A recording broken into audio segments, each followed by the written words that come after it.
ಕೆಲವೊಂದು ಸಂಗತಿಗಳನ್ನು ಈ ಹಬ್ಬದ ದಿವಸ ಹೇಳಲೇಬೇಕಾಗಿದೆ. ಏಕೆಂದರೆ ರಾಜ್ಯ ಸರ್ಕಾರ ಹಲವಾರು ಯೋಜನೆಗಳನ್ನು ಕೊಟ್ಟಿದೆ, ಹಲವಾರು ಭಾಗ್ಯಗಳನ್ನು ಕೊಟ್ಟಿದೆ. ಈ ಹೆಣ್ಮಕ್ಳುಗಳಿಗೆ ಅವರು ಆರ್ಥಿಕವಾಗಿ ಸಬಲರಾಗಬೇಕು ಅನ್ನುವಂಥ ಕಾರಣಕ್ಕೋಸ್ಕರ ಲಕ್ಷ್ಮೀ ಭಾಗ್ಯವನ್ನು ಕೊಟ್ಟಿದೆ ಒಂದು ಕಡೆಗೆ. ಇನ್ನೊಂದು ಕಡೆಗೆ ನೀವು ಎಲ್ಲಿಂದ ಎಲ್ಲಿಗೆ ಬೇಕಾದರೂ ಓಡಾಡಿ ಫುಲ್ ಫ್ರೀ ಶಕ್ತಿ ಭಾಗ್ಯ. ಇದೆಲ್ಲದರ ಜೊತೆಗೆ ಸರ್ಕಾರಕ್ಕೆ ನಾನು ಕೇಳೋಕ್ಕೆ ಇಷ್ಟಪಡ್ತೀನಿ, ಇದು ಕೇವಲ ಇಷ್ಟೇ ಭಾಗ್ಯನ ಅಥವಾ ಏನಾದ್ರೂ ಯಾರು ಬಾಯಿಗೆ ಬಂದಂಗೆ ಬೇಕಾದರೂ ಬೈಬೇಕು, ಬೈಸ್ಕೊಳ್ಳುವಂಥ ಭಾಗ್ಯನೂ ಏನಾದರೂ ಕೊಟ್ಟಿದ್ದೀರ ತಾವು? ನಾಚಿಕೆ ಆಗಬೇಕು, ಶೇಮ್, ನಾಚಿಕೆ ಆಗಬೇಕು. ಇದಕ್ಕೆ ಸಂಬಂಧಪಟ್ಟಂಗೆ ಇಡೀ ಸರ್ಕಾರಕ್ಕೆ ನಾಚಿಕೆ ಆಗಬೇಕು. ಒಬ್ಬ ಮಹಿಳಾ ಅಧಿಕಾರಿಗೆ ಒಬ್ಬ ಯಾವನೋ ಪುಡಿ ರಾಜಕಾರಣಿ ಬಾಯಿಗೆ ಬಂದಂಗೆ ಮಾತಾಡ್ತಾನೆ ಅಂತಂದರೆ ವ್ಯವಸ್ಥೆ ಏನು ಮಾಡ್ತಾ ಇದೆ? ಕತ್ತೆ ಕಾಯ್ತಾ ಇದೆಯಾ? ಕತ್ತೆ ಕಾಯ್ತಾ ಇದೆಯಾ ವ್ಯವಸ್ಥೆ? ಧಮಕಿ ಹಾಕಿರೋ ರೀತಿ ನೋಡಿ ಯಾವ ರೀತಿ ಇದೆ ಅಂಥೇಳಿ.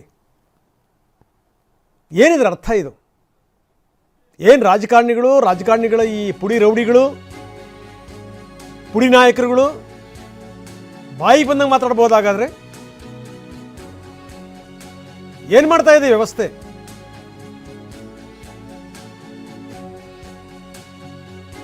ಮೊನ್ನೆ ಗೊತ್ತಾಗಿದೆ ನಿಮಗೆ, ಬಳ್ಳಾರಿನಲ್ಲಿ ಫ್ಲೆಕ್ಸ್ ಹಾಕಕ್ಕೆ ಹೋಗಿ ಬೋರ್ಡ್ ಕಟ್ಟಕ್ಕೆ ಹೋಗಿ ಏನಾಯಿತು, ಏನು ಕತೆ?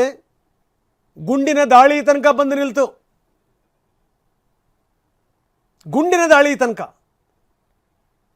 ಅದನ್ನೇ ಆಕೆ ಹೇಳ್ತಾರೆ, ಇಲ್ಲ ಇಲ್ಲಿ ನೀವು ಹಂಗೆಲ್ಲ ಕಟ್ಟಂಗಿಲ್ಲ, ನೀವು ದಯವಿಟ್ಟು ಹೇಗೆ ಬಾಯಿಗೆ ಬಂದಂಗೆ ಮಾತಾಡೋದು? ಯಾರ್ರೀ ಅಧಿಕಾರ ಕೊಟ್ಟಿರುವಂಥವ್ರು? ಯಾರು ಅಧಿಕಾರ ಕೊಟ್ಟರು? ನಾನು ಕೇಳ್ತಾ ಇದ್ದೀನಿ, ಇವರ ನಾಯಕರುಗಳಿರ್ತಾರಲ್ಲ ಅವರು ಸರಿ ಇರಲ್ಲ ಫಸ್ಟು. ಯಾಕಂದರೆ ಅವ್ರು ಹಾರಾಡಿದ್ರೇ ಇವ್ರು ಹಾರಾಡೋದು. ಒಬ್ಬ ನಾಯಕ ಏನಾದರೂ ಭಾಳ ಸೌಜನ್ಯ ಇತ್ತು ಅಂತ ತಿಳ್ಕೊಳ್ಳಿ, ಹೆಣ್ಣು ಮಕ್ಕಳುಗಳಿಗೆ ಎಷ್ಟರ ಮಟ್ಟಿಗೆ ಗೌರವ ಕೊಡಬೇಕು, ಯಾವ್ಯಾವ ಅಧಿಕಾರಿ ಜೊತೆಗೆ ಎಷ್ಟರ ಮಟ್ಟಿಗೆ ಮಾತಾಡಬೇಕು, ಈ ರೀತಿ ಸಂಸ್ಕೃತಿ, ಸಂಸ್ಕಾರ, ಸಭ್ಯತೆ ಒಬ್ಬ ನಾಯಕನಿಗಿದ್ದರೆ ಆ ನಾಯಕನ ಫಾಲೋಯರ್ಸ್ ಇದನ್ನೆಲ್ಲ ಮಾಡಲ್ಲ. ಯಾವಾಗ ನಾಯಕರು ಆಡ್ತಾರೆ ನೋಡಿ ಹುಚ್ಚಾಟಗಳನ್ನು, ಅವ್ರನ್ನ ಮೀರಿ ಇವರು ಆಡ್ತಾರೆ. ಏನು ಮಾತಾಡಿರುವಂಥ ಮಾತುಗಳು ರಾಜೀವ್ಗೌಡ? ಯಾರು ಕೊಟ್ಟರು ಅಧಿಕಾರ? ನಾನು ಕೇಳ್ತಾ ಇದ್ದೀನಿ, ಸಂಬಂಧಪಟ್ಟಂಥ ಮುಖ್ಯಮಂತ್ರಿಗಳು ಇದಕ್ಕೆ ಸಂಬಂಧಪಟ್ಟಂಗೆ ಮಾತಾಡಬೇಕಾಗಿತ್ತು, ಉಪಮುಖ್ಯಮಂತ್ರಿಗಳು ಇದಕ್ಕೆ ಸಂಬಂಧಪಟ್ಟಂಗೆ ಮಾತಾಡಬೇಕಾಗಿತ್ತು, ಗೃಹ ಸಚಿವರು ಇದಕ್ಕೆ ಸಂಬಂಧಪಟ್ಟಂಗೆ ಮಾತಾಡಬೇಕಾಗಿತ್ತು. ನನಗೆ ತುಂಬ ಆಶ್ಚರ್ಯ ಆಗ್ತಿರುವಂಥದ್ದು, ಸರ್ಕಾರಿ ನೌಕರರ ಸಂಘದ ಅಧ್ಯಕ್ಷ ಷಡಕ್ಷರಿ ಏನು ಮಾಡ್ತಾ ಇದ್ದೀರಿ? ಷಡಕ್ಷರಿ ಅವರೇ, ಇಷ್ಟೊತ್ತಿ ನಿಮ್ಮ ಹೋರಾಟ ಶುರು ಆಗಬೇಕಾಗಿತ್ತು, ಖಂಡಿಸಬೇಕಾಗಿತ್ತು. ನೀವು ಹೋಗಿ ಮೊದಲು ಕಂಪ್ಲೇಂಟ್ ಲಾಡ್ಜ್ ಮಾಡಬೇಕಾಗಿತ್ತು. ಅಧಿಕಾರಿ ಹೋಗಿ ಕಂಪ್ಲೇಂಟ್ ಲಾಡ್ಜ್ ಮಾಡೋ ತನಕ ಯಾರೂ ಮಾತಾಡಿಲ್ಲ. ಏನಿದೆ ಅರ್ಥ ಇದು? ಏನಂದ್ಕೊಂಡ್ಬಿಟ್ಟಿದ್ದೀರಿ ನಿಮ್ಮನ್ನು ನೀವು? ಮತ್ತದಕ್ಕೆ ಈ ಮನುಷ್ಯನ ಸಮರ್ಥನೆ ಬೇರೆ. ಮತ್ತೆ ಟಿ ವಿ ನನ್ನ ಮೈಕ್ ಎದುರುಗಡೆ ನಿಂತ್ಕೊಂಡು ನನಗೆ ಆ ರೀತಿ ಭಾವನೆ ಇರಲಿಲ್ಲ, ಆ ರೀತಿ ಏನಾದರೂ. ನನಗೆ ತುಂಬ ಆಶ್ಚರ್ಯ ಆಗುವಂಥದ್ದು, ಸಂಬಂಧಪಟ್ಟಂಥ ನಾಯಕರು ಆ ಮನುಷ್ಯನನ್ನು ಹಿಡ್ಕೊಂಡು ಹೋಗಿ ಆ ಅಧಿಕಾರಿ ಕಾಲಿಗೆ ಬೀಳಿಸ್ಬೇಕಾಗಿತ್ತು. ಮರ್ಯಾದೆ ಉಳಿತಾ ಇತ್ತು, ವ್ಯವಸ್ಥೆದು ಮರ್ಯಾದೆ ಉಳಿತಾ ಇತ್ತು. ಅಧಿಕಾರಿ ಕಾಲಿಗೆ ಬೀಳಿಸ್ಬೇಕಾಗಿತ್ತು. ತಪ್ಪಾಯಿತು ಅಂತ ಹೇಳು, ಹೆಣ್ಣುಮಕ್ಕಳೇ ನಮ್ಮ ಶಕ್ತಿ, ಅದಕ್ಕೋಸ್ಕರ ನಾವು ಶಕ್ತಿ ಯೋಜನೆ ತಂದಿದ್ದೀವಿ, ಕ್ಷಮೆ ಕೇಳು ಅಂತ ಹೇಳಬೇಕಾಗಿತ್ತು. ಪಕ್ಷದಿಂದ ಉಚ್ಚಾಟನೆ ಮಾಡಬೇಕಾಗಿತ್ತು ಆ ವ್ಯಕ್ತಿನ, ರಾಜೀವ್ ಗೌಡನನ್ನು. ನಾಪತ್ತೆಯಾದ ರಾಜೀವ್ ಗೌಡ ಹುಡುಕ್ತಾ ಇದ್ದಾರೆ ಪೊಲೀಸರು. ಯಾವಾಗ ಬಿಟ್ಟುಬಿಟ್ರು?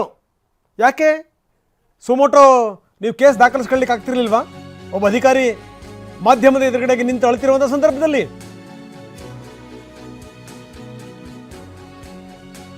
ಇಡೀ ವ್ಯವಸ್ಥೆಗೆ ನಾನು ಕೇಳ್ತಾ ಇದ್ದೀನಿ ಇವತ್ತು. ಒಬ್ಬ ಅಧಿಕಾರಿ ಈ ರೀತಿ, ಎಲ್ಲೋ ಆಕೆ ಮನಸ್ಸು ಮಾಡಿದರೆ ವಿದೇಶದಲ್ಲಿ ಓದಬೇಕಾಗಿತ್ತು, ವಿದೇಶದಲ್ಲಿ ಇರಬೇಕಾಗಿತ್ತು, ಆಕೆ ಅದನ್ನು ಹೇಳ್ತಾರೆ. ಬಂದು ಸೇವೆ ಮಾಡ್ತೀವಿ ಅಂತ ಬಂದರೆ ನಿಮ್ದು ಈ ರೀತಿ, ನಿಮ್ದು ಆರ್ಭಟ, ನಿಮ್ಮದು ಹುಚ್ಚಾಟ, ದೊಡ್ಡ ರೌಡಿಗಳು, ಗೂಂಡಾಗಳು ನೀವುಗಳು. ಯಾರನ್ನು ಬೇಕಾದರೂ ಹೆದರಿಸ್ತೀರಿ. ಅಧಿಕಾರಿ ರೋಪ್ ಹಾಕೋದು, ಬಾಯಿಗೆ ಬಂದಂಗೆ ಮಾತಾಡೋದು. ಈಗ ಪೊಲೀಸರು ಹುಡುಕೋ ನಾಟಕ, ತಪ್ಪಿಸ್ಕೊಳ್ಳೋಕ್ಕೆ ಕಾರಣನೂ ನೀವೇ, ಹುಡುಕೋ ನಾಟಕ ಆಡ್ತಿರೋರು ನೀವೇ. ಇಡೀ ವ್ಯವಸ್ಥೆ ಬಾಯಿ ಮುಚ್ಕೊಂಡಿತ್ತ. ನಾಚಿಕೆ ಆಗೋದು ಬೇಡವಾ? ಶೇಮ್, ನಿಮ್ಮ ಮುಖ ನೋಡ್ಕೊಳ್ಳಿ ಕನ್ನಡಿನಲ್ಲಿ. ನಮ್ಮ ಮನೆ ಹೆಣ್ಣು ಮಕ್ಕಳುಗಳಿಗೆ ಈ ರೀತಿ ಆದರೆ ಏನು ಕಥೆ? ದೊಡ್ಡದಾಗ ನಾವು ಹೆಣ್ಣು ಸಬಲ ಆಗಬೇಕು, ಅವಳಿಗೆ ಶಕ್ತಿ ಸಾಮರ್ಥ್ಯಗಳು ಬರಬೇಕು, ಎಲ್ಲದನ್ನು ಕೂಡ ಎದುರಿಸುವಂಥ ಶಕ್ತಿ ಕೊಡ್ತೀವಿ ನಾವು ಅಂತಿರಲ್ಲ. ಇದನ್ನೇನ ಕೊಟ್ಟಿರೋದು ನೀವು? ಇದನ್ನೇನಾ? ನೇರವಾಗಿ ಎಲ್ಲರನ್ನೂ ಕೇಳ್ತಾ ಇದ್ದೀನಿ. ಮುಖ್ಯಮಂತ್ರಿಗಳು, ಉಪಮುಖ್ಯಮಂತ್ರಿಗಳು, ಸಂಬಂಧಪಟ್ಟಂಥ ಉಸ್ತುವಾರಿ ಸಚಿವರು, ಸರ್ಕಾರಿ ನೌಕರರ ಸಂಘದ ಅಧ್ಯಕ್ಷರು ಷಡಕ್ಷರಿ ಅವರು, ಗೃಹ ಸಚಿವರು, TV9 ವರದಿ ಬಂದಾದ ಮೇಲೆ ಇವ್ರದ್ದು ಸಂಧಾನ.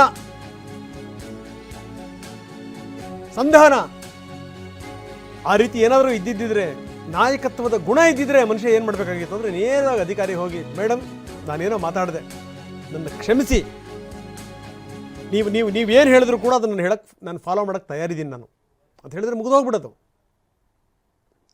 ಆ ಮಾತುಗಳು ಹೆಂಗಿತ್ತು ನಿನ್ನೆ, ಸಮರ್ಥನೆ ರೀತಿಯಲ್ಲಿ ಮಾತುಗಳು. ಇಲ್ಲ, ನನಗೆ ಆ ರೀತಿ ಏನು ಇರಲಿಲ್ಲ, ಹಿಂದೆಲ್ಲ ಆ ರೀತಿಯಾಗಿತ್ತು, ಎಷ್ಟೋ ಅಂತ ನಾನು ಸಹಿಸ್ಕೊಳ್ಳೋಕೆ ಸಾಧ್ಯ. ಏನು ತಲೆ ಮೇಲೆ ಕೊಂಬ ಬಂದಿದೆ ನಿಮಗೆ? ಒಂದೆರಡು ಜನ ರಾಜಕಾರಣಿಗಳ ಜೊತೆ ತಿರುಗ್ತಾ ಇರ್ತೀರಿ, ಕೈಯಲ್ಲಿ ಒಂದಿಷ್ಟು ಕಾಸಾಗಿರುತ್ತೆ, ಮೈ ತುಂಬ ಅಹಂಕಾರ ತುಂಬ್ಕೊಂಡಿರುತ್ತೆ, ಕೊಬ್ಬು ಯಾರಪ್ಪನ ಮನೇದು ಹೇಳಿ ಮಾತಾಡ್ತೀರಿ ಬಾಯಿ ಬಂದಂಗೆ. ಹೊಸದೇನಲ್ಲ ಇದು. ಅಧಿಕಾರಿಗಳಿಗೆ ಬಾಯಿಗೆ ಬಂದಂಗೆ ಮಾತಾಡ್ತಾರೆ ರಾಜಕಾರಣಿಗಳು. ಇವ್ರ ಕೂಲಿಗಳು ನೋಡಿ, ಇವರು ಸರ್ಕಾರಿ ನೌಕರರು, ಸರ್ಕಾರಿ ಅಧಿಕಾರಿಗಳು, ಇವರು ಕೂಲಿಗಳು.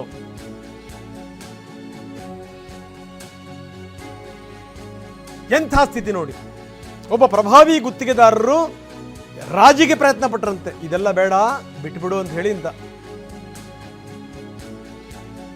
ಈ ಸಂದರ್ಭದಲ್ಲಿ ಅಮೃತ ಹೇಳ್ತಾರೆ, ಬೇಕಿದ್ರೆ ಸಾಫ್ಟ್ವೇರ್ ಕೆಲಸಕ್ಕೆ ಸೇರ್ಕೊಂಡ್ಬಿಡ್ತೀನಿ, ನನಗೇನಂತ ಅಗತ್ಯ ಇಲ್ಲ ಹಿಂಗೆ ಬೈಸ್ಕೊಂಡು ಉಗಿಸ್ಕೊಂಡು ಇರೋವಂಥ ದರ್ದ್ ನನಗಿಲ್ಲ ಅಂತ. ಮೆಚ್ಚಬೇಕು ಆಕೆನ ನಿಜವಾಗ್ಲೂ. ಬಟ್ ಕಣ್ಣೀರು ಹಾಕಿದ್ದು ತಪ್ಪು ಮೇಡಮ್. ನೀವು ಕಣ್ಣೀರು ಹಾಕಬಾರ್ದಾಗಿತ್ತು, ಕ್ಯಾಕ್ರಿಸಿ ಉಗಿಬೇಕಾಗಿತ್ತು ಕ್ಯಾಕ್ರಿಸಿ.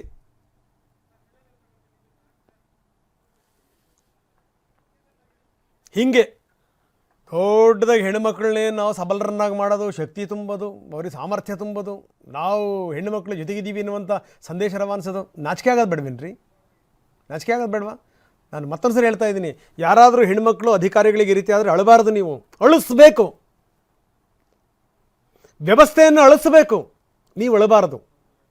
ಯಾಕೆ ನೀವು ಇಂಥ ಈ ಪುಡಿ ರೌಡಿಗಳಿಗೋಸ್ಕರ ಯಾಕೆ ನಿಮ್ಮ ಕಣ್ಣೀರನ್ನು ವೇಸ್ಟ್ ಮಾಡ್ಕೋತೀರಿ ಮೇಡಮ್? ಉಗಿರಿ ಕ್ಯಾಕ್ರಿಸಿ. ನೆನ್ನೆ ಇದಕ್ಕಿಂತ ಮೊದಲೇನೇ ನೀವು ಕೇಸ್ ಲಾಡ್ಜ್ ಮಾಡಬೇಕಾಗಿತ್ತು. ಸರ್ಕಾರ ಎಚ್ಚೆತ್ಕೋಬೇಕು. ಇತ್ತೀಚೆಗೆ ನೋಡ್ತಾ ಇದ್ದೀವಿ, ಏನು ಬಾಯಿಗೆ ಬಂದಂಗೆ ಮಾತಾಡ್ತಾರಪ್ಪ ಅಧಿಕಾರಿಗಳಿಗೆ. ಈ ಅಧಿಕಾರಿಗಳು ಹಂಗೆ ಇರ್ತಾರೆ. ನಾನು ಪಾಪ ಇವ್ರ ಬಗ್ಗೆ ಹೇಳ್ತಾ ಇಲ್ಲ, ನಾನು ಮೇಡಮ್ ಬಗ್ಗೆ ಹೇಳ್ತಾ ಇಲ್ಲ. ಆ ಮೇಡಮ್ ಅವ್ರಿಗೆ ಏನೋ ಒಂದು ಕಾಳಜಿ ಕಳಕಳಿ ಇದೆ, ಜೊತೆಗೊಂದು ಸ್ವಾಭಿಮಾನ ಇದೆ ಅಮೃತಗೌಡ ಅವ್ರಿಗೆ.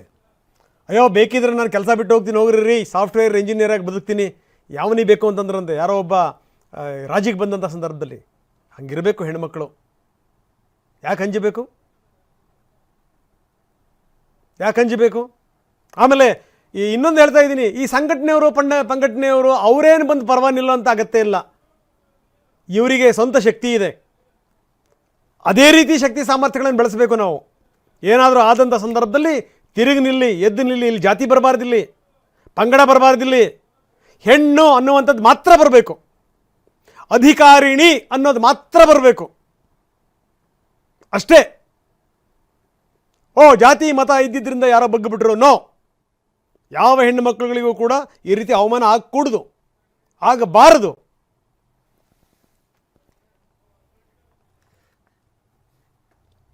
ಸೊ ಇದು ಸಂಗತಿ. ಅದನ್ನೇ ನಾನು ಹೇಳ್ತಾ ಇದ್ದೀನಿ, ದಯವಿಟ್ಟು ಒಂದು ವ್ಯವಸ್ಥೆ ಎಚ್ಚೆತ್ತುಕೋಬೇಕು. ಇತ್ತೀಚಿನ ದಿನಗಳಲ್ಲಿ ಶಾಸಕರುಗಳು, ಈ ಮಂತ್ರಿಗಳು ಏನಾದರೂ ಕೆಲಸ ಆಗಲಿಲ್ಲ ಅಂತ ಏನಾದರೂ ಅನ್ನೋದ್ರ ಒಂದು ಅರ್ಥ ಇದೆ.